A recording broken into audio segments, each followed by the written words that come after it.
The best cold calling scripts used by top wholesalers. Guys, in today's video, I'm going to break this down in two sections. I'm going to show you the framework you have to use to be successful in cold calling, and I'm going to break down the simple process so you can get the absolute best results on your cold calls. But before I do that, do me this favor. Make sure you smash that like button. Make sure you hit that subscribe button. Share this video with someone who wants to learn the truth about wholesaling. So we're talking about cold calling, and honestly, a lot of people try it. A lot of people talk about it. Let me show you actually how to do it with success. Before we get into the actual script, we have to talk about what we call framing. And framing is the vision you have to paint to have a successful cold call. Number one, you have to put a framing in your own mind. Like you are absolutely in control of it. What you're trying to do with your cold call is find motivated sellers and basically influence them to work directly with you. But we got to start with ourselves. So when it comes to framing, when you're making the cold call, let's go through the checklist. Number one, this is so tried and true. It's been around since the 50s and it's never going to change. And the reality is you have this thing on your face called a smile. Now, we all know communication is basically 70% nonverbal. So have you ever talked to someone and go, man, I got a feeling you're not very happy or sad. Like I got a feeling you're sad. You have to project the absolute best image of yourself over the phone. How do you do it? It's simply called smile and dial. Just stretch his face out and smile. You can't get pissed or upset at people if you're smiling. And it makes the conversation much smoother, much simpler. And it reminds you that a smile on your face when you're talking to a customer can only lead to one thing. Remember, a smile on your face basically leaves your attitude in your own control. So many times you guys are got this sourpuss look on your face, and like, no wonder people don't want to do business with you. Don't give them a reason not to do business with you. Fix the basics, smile and dial, because when you're smiling, it comes through on the phone. I can tell when someone just hates what they're doing and someone who actually loves what they're doing. You don't have to fall in love with cold calling, but for God's sakes, smile and let them hear your smile on the phone. Now, easier said than done. Number one, put a sticky on your desk and just on your front of your computer and just put a smiley face, smile and dial. Number two, my biggest fix for this is put a mirror. Yeah, that's right. You're not using it for vanity. You're using it to ensure you're always smiling, because when you're smiling, positive things happen in your life. The same thing's going to happen cold calling. Fix this now. Smile and dial. It makes a difference. Put a mirror in there and hold yourself accountable. And I promise you got a shot at that cold call. The next one is you have to be fearless when you cold call. Let's be honest with you. You pick the most efficient way, in my opinion, the smartest way to get as many motivated sellers as you possibly can. You probably came up with a list and you're in the process of calling them. You're probably watching this video. Go, Rick, how do I do this? So after we smile and dial, you got to be fearless, man. There has to be zero doubt in your mind. You have to know that you can do absolutely anything when it comes to cold calling. You see, you have to remove all anxiety and doubt about making these cold calls. I don't care if you're making 5 or 500. It will require you to be fearless, because I promise you, you're going to be hung up. You're going to be called names. It's going to be crazy. But if you focus on the outcome of what you want to achieve, which is finding motivated sellers, and get through it as efficiently as possible, you're going to have to be fearless. You're going to be attacked. Crazy stuff's going to happen. You've got to understand, let's go to worst case scenario. What is the worst case scenario that's going to happen to you on the phone? The reality is they're going to either hurt your feelings or they're going to hang up on you. You have to make a decision. Is that going to bother you? Because I'm here to tell you right now, your framework needs to be, I expect it, but I'm going to do everything in my power to find the people that actually want to work with me. And for me to help out as many people as humanly possibly, I have to be fearless, knowing the worst thing that's going to happen to me is they're going to hurt my feelings. The question is, are you going to allow it? You see, your reaction to a bad phone call is completely up to you. And if I'm teaching you to remove your emotions from it, just next, next, next. You got to get through 500. Expect 436 people to be nasty to you or hang up on you. If you expect it, it can't hurt you. It can't surprise you. And be very careful to listen for that one good motivated seller lead. Please don't write them off. So you're going to have to be fearless. What's the worst they're going to say to you? You're going to get a lot of no's. And if you expect it, you will have much better results when it comes to cold calling. Guys, I'm telling you, fearless has to be your mantra when you do cold calls, because the average person wouldn't do it, but you understand the efficiencies and the scalability of it in wholesaling. So please remove your emotions, the art of detachment, and be absolutely fearless when you call people. I promise you, if you can stick through it, great things are going to happen to you. But if you're going to be scared of every outcome and you're going to react to every negative response you have on cold calling, dude, just quit now. I'm telling you, fearlessness, it's an absolute requirement for the framework when you go cold calling for wholesaling. Next one, confidence. This, in my art of framework when it comes to cold calling, is the most misunderstood part of it. The problem is a lot of you think you're just born with confidence. You're not. I wasn't born with it. You're not born with it. It is something that you're going to have to flex and learn how to use it on a daily basis. Now, if you're watching this video and you go, Rick, I have zero confidence, that's a choice you've made. So if you've grown up in an environment where nobody's really supported you, you didn't have confidence, you had to doubt everything, here's the good news. You can fix it. You're going to have to fix it before you go into cold calling. Being fearless is just, it's a shield. Being confident is exactly who you are. So let me tell you the difference between confident and non-confident people. And as I said, if you don't have confidence, you just have to use it like a muscle. You're going to have to start exercising it every day, and little by little, it gets better and better. But honestly, I think you're better off going all in. I'm not asking you to be overconfident. I'm just saying you're the only person doubting yourself. That's it. And for you to tell yourself the truth, you're actually going to have to step up and doing it. Because the difference between a confident wholesaler and a nervous wholesaler is just repetition. That's it. If you put in the repetitions, nothing can surprise you and nothing throws you off. If you don't know what to do or what to say, and every question, every objection throws you off, you're going to get nervous, going to create anxiety, and you're going to avoid cold calling. So confidence is a must. If you don't have it, there's plenty of videos on the internet. I'm just here to tell you, start today. And confidence, all it does is come down to repetition. So if you're not confident with dealing with sellers' objections, here's what you do. Go over to freewholesaling.com and just go into the acquisition section and look under sellers' objections. The entire video is there. But here's the difference. Are you actually going to practice, meaning put in the reps? Because once you put in the reps, you do it so much to the point you don't get nervous. It becomes second nature. It makes you confident. And when you have confidence when dealing with a motivated seller, and especially when you're on a cold call, the difference between confidence and nervous is someone who does not hesitate, that does not stutter, that does not fumble on their words, that knows exactly what to say, and is very confident in the outcome that is going to move forward. If you want to wing it on finding a motivated seller and you don't know what to say and you go, oh my God, and you get so nervous, it's going to happen over and over. How you overcome it? Confidence is just a matter of repetition. You get it so much, it's burnt into your nervous system. You don't get nervous. That's why they call it being nervous. Confidence, guys, is something you earn every day. And if you don't use it, you're definitely going to lose it. And if you've never had it, here's the good news. Go get it. It's just repetition, knowing exactly what you're going to do when an event comes up. That is the difference between a confident cold caller and a nervous cold caller. The last part of the framing is understand no matter what script you start out with, I'm going to show you some basics on it. You have to understand your entire goal is to convert from a script to a conversation, period. If you have nothing more than a script talk the entire time with a cold caller, I'm telling you right now, an AI robot can do better than you can. In fact, I'm watching all the statistics, all our marketing. We're watching sellers be on the phone with an AI bot for up to 30 minutes. Do you think that AI robot, bot, whatever you want to call it, it's learned to recognize patterns with people and it stimulates a conversation? I promise you, if somebody knows it's a script, they're going to be done with you probably less than a minute, if not 30 seconds. So here's the crazy part. If AI can figure out how to have conversations with complete strangers to identify motivated sellers, what's your excuse? You see, we're so busy going through the numbers. What do you want for the property?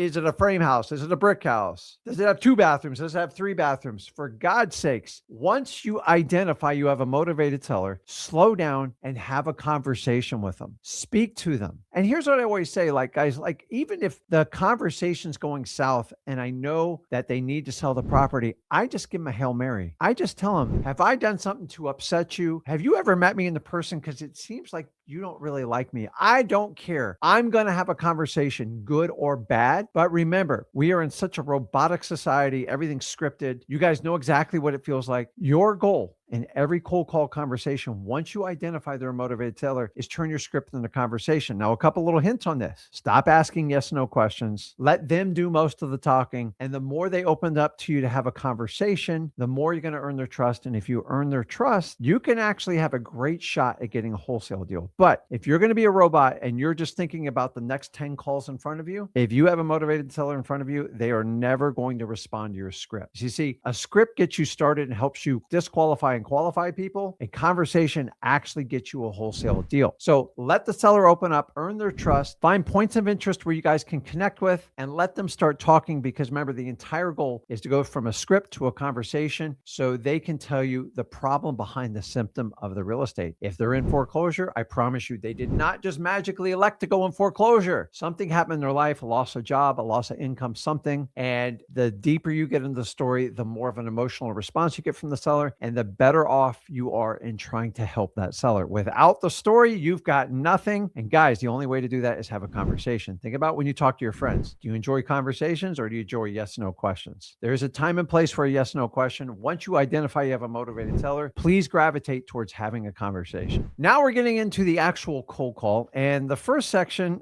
is actually kind of the easiest, but the most frustrating part. And a lot of people go, well, of course it is. It's once you call them, it's about qualifying. No, the opposite. You actually have to disqualify people. And this is the easy part, because most of them will disqualify themselves. Now, remember, our list just gives us prospects and suspects. Maybe it's foreclosure. Maybe they're on one of the government lists. Maybe it's a probate. There's no guarantee that they have a problem, or understand this part, that they're going to share that problem with you. So if you know that going into it, understanding a big percentage of them are going to be disqualified. Here's the problem most wholesalers get in this. You get in such an automatic disqualifying mode and it starts to wear down on you. You actually can screw up a qualified seller because you just assume everybody's disqualified. In fact, if I call 100 people, it's not uncommon to have 70, 80, 85, 90 of them completely not interested in selling their property. And I don't have magical words to make somebody want to sell their property.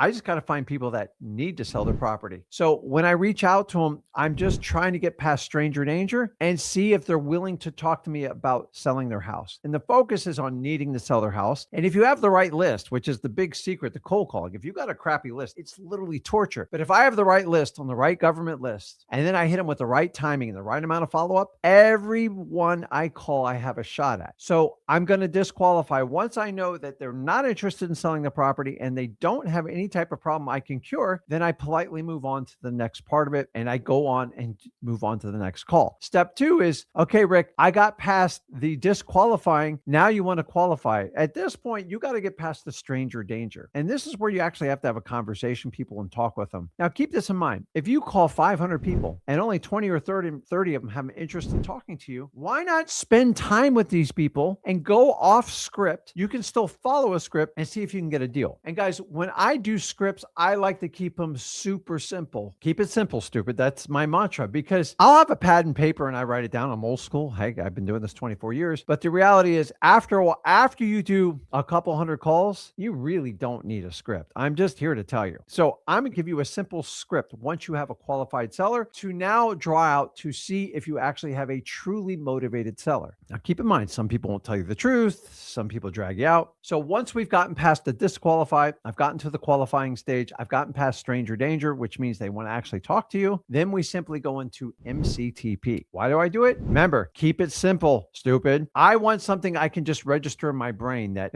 every time I got to look down on a script, I have to, okay, how many baths is it? No, you didn't tell me how many baths it is. Oh, no. Have a conversation. Hey, John, I really appreciate you taking me a call. Do you mind if I ask a few questions about the property? And this is usually where they're going to open up to you. Tell me a little bit about it. And I just shut up. I'm not even go, how many baths, how many bedrooms, how many square feet under it? I can get to all that. I just want to find out if there is a potential problem that I can help cure. Because the whole idea of doing a wholesale dealing is finding a problem and curing it for them and creating a win-win situation. This is the point where you got to try to get them to open up and talk. And the only way you're going to do that is by earning their trust. So I'm going to ask polite questions, not even real estate related. How's your day going? Do you believe the weather today? John, I love that neighborhood you and your wife are in. Can you tell me a little bit more about how you came about buying that house? I want to warm them up and get them opened up to me. Now, once they do that, my job is to keep them talking, because here's the crazy part, guys. You think I'm going to give you a script with this crazy verbiage. It's going to make it all perfect. You want to be a used car salesman? Go over to a car lot. It doesn't work in wholesaling. Your specialty is always marketing, finding that needle in the haystack. Once I have that needle in my haystack in my hand, a motivated seller, I simply have to listen to them very carefully, because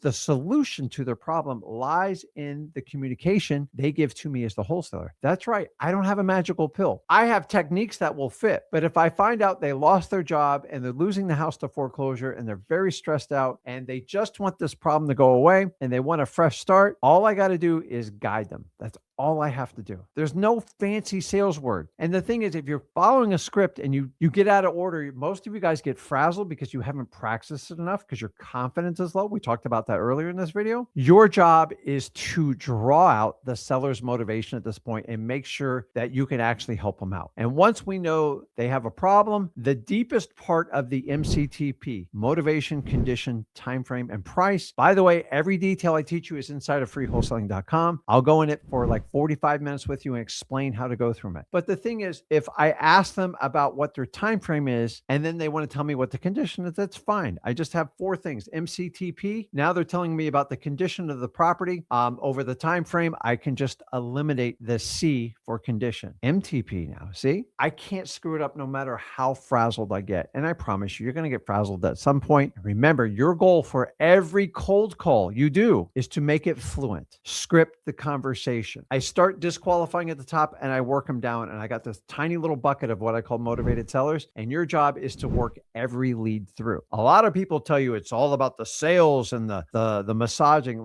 Here's the reality. Earn their trust, let them identify their problem, and help guide them through the process. Now, don't get me wrong. Guiding doesn't mean I let anybody off the hook. It just means I want to keep progressing with you every conversation I have, and everybody's different. Now, there's different techniques and everything else. And if you want to learn more about that, go over to freewholesaling.com. But in this video, I wanted to talk about the framework and how to get started on a cold call. And if you follow me in the series behind this, I'm going to do a video on how to overcome the most common objections in wholesaling. And this is the best part, because once you know how to deal with the 6 objections, you can handle any seller, because there's not a lot of surprises. And remember, guys, at the end of the day, I can only buy properties in my wholesaling business from people who need to sell. I believe most of the time you guys are wasting your time talking to people that just want to sell. Now, don't get me wrong. People who want to sell will eventually, some of them, a small percentage of them will turn into people who need to sell. The thing is, make sure you're only dealing with people that need to sell, and the ones that want, just put them in a robust follow-up system. How do I do that? Just get an XLeads account. The whole thing's automated